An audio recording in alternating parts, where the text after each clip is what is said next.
Hello and welcome to a look at the Immortal for the Amiga, a game that was released by Electronic Arts. The plot of this game is that Mortimer, your mentor, teacher, and friend, whom you have believed to have been dead for years because you haven't seen him for years, will suddenly appeal to you through a dream to come to the ruined city of Erenach, a city that was destroyed over 1,000 years earlier by Dragonfire, and enter its labyrinth and rescue him. So on you go, entering the city of Erenach and entering the labyrinth, and that is where your game starts. You are in control of a wizard, and despite the fact that you are a wizard, you do not have spells natively. You only have access to spells through scrolls that you find from various different sources. And your main means of fighting is your sword. When it comes to fighting, you have a jab, which is a fast attack, and you have a slash, which is a not so fast attack. And then you can parry to the left or parry to the right, and it is suggested that you pay attention to what monsters are trying to do and then parry accordingly. But it is also suggested from other sources that you just ignore parrying completely and wait for the monsters to start an attack and then slash them, because that is the most damaging of the two hits you have available. Obviously, you can also equip spells like Fireball, which will dispatch off most normal monsters in one hit.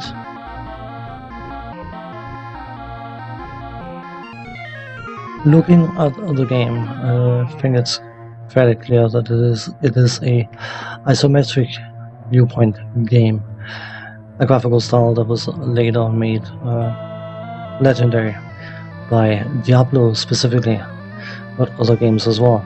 And I wouldn't claim this to be the first isometric game, but it is possibly the first isometric dungeon crawler kind of thing.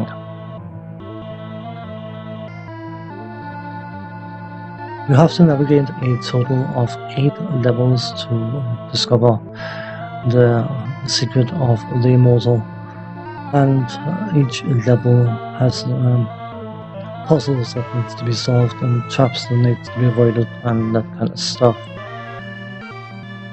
And basically, at a foundation level, it is a trial and error game, because you will bump into a trap, a puzzle, or something, and possibly fail a few times until you work it out how to get around, solve whatever it is you need to do, and then progress a bit further until you get killed again and start over again and progress a tiny bit further. Yeah, you know the drill.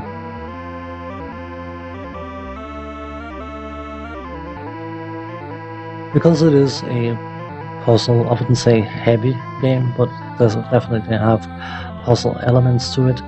There are various items that you will find that has to be used in specific areas and that kind of thing, and again, down to trial and error, how to progress through various different obstacles, and only by continuously playing the game will you get a feel for what you need to do, when you need to do it, and so on. When it comes to health restore, you have the option, or if you're lucky to find something like the water potion we found, which will like to restore a bit of health, but you can also find some straw mats basically, and once per level you can rest at such a restore pile thing and restore 4 hit points. If you look at the top of the screen, that sectioned bar thing is actually your hit points, and various different hits things will cause various different amounts of damage, as you can possibly gather, and if you run out of health, you will game over. Should you beat the level, the game has a password system thing where you are recommended to write down whatever passwords are given so you can return and carry on from where you left off. Technical side of things, from a graphical point of view, is it nice looking or not? I suppose that's up to the individual. I wouldn't necessarily say that the graphics are anything spectacular, but in all honesty, I think they're very, very fitting for the game's tone and for the style of game. And I wouldn't necessarily say that the animation is a film like was claimed on the game's box, but it is relatively believable and relatively smooth. And for a game of this type, I think, as I said, the graphics are very, very fitting. Whether they are decent enough, that's up to you. The sound design, the music, I find it extremely annoying, and I found it extremely annoying very, very quickly. And I was very, very happy by the fact that there's an in-game function to actually disable the music. The sound effects are sparse, but they are decent. Nothing stands out really. Clangs or swords being parried and that kind of stuff, and enemies dying, and yeah, what you would expect, I suppose. The controls, because it is an isometric viewpoint, playing with a digital controller can feel a bit wonky, because of course you are mainly operating on the diagonals. When you are fighting, you push up to do a jab, and of course that is in relation to how your wizard is facing. So depending on what angle you're facing, it will always be up um, on the joystick. In order to do a slash, you have to pull back and then push forward in the joystick in order to execute the slash, and in order to parry, you have to push to the side of where the attack is coming from in order to actually block it, parry it, thingy. The controls are okay, but they can feel a bit stiff. When you are close to doors, you have an almost a magnetic pull towards the doors, and if you try to turn around close to a door, you are just as likely to go through the door even.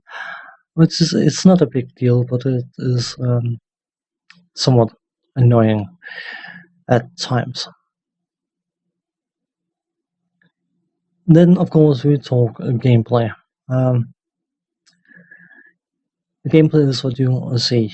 It is an isometric dungeon crawler, puzzle solving, trial and error kind of game. And someone mentioned that, or claimed even, that this was sort of a precursor to games like Diablo. I think that's perhaps a tad generous, because it's much more puzzle heavy than action RPGs. This definitely qualifies more as a puzzling and dungeon crawler than anything else.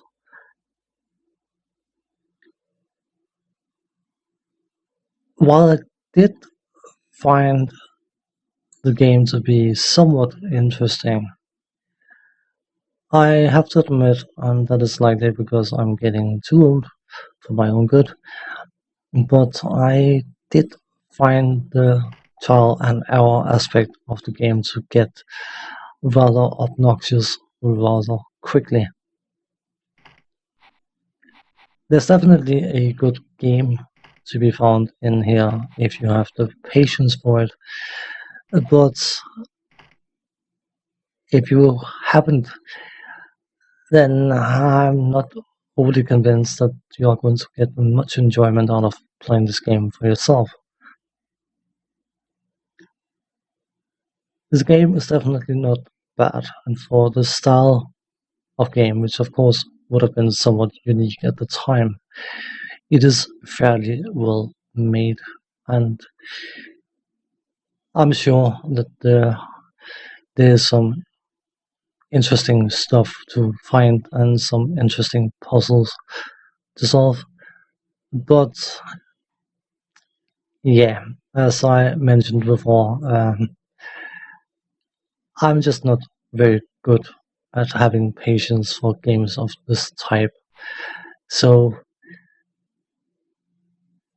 it may not be the most um, fulfilling overview video of a game. I'm sure that there will be plenty of players out there that absolutely love and adore and worship this game, and they are perfectly welcome to. I just can't see myself play it for any length of time because, as I said, the trial and error aspect of it annoys me. On that note, well, thanks for watching. Take care. See you next time. Bye bye for now.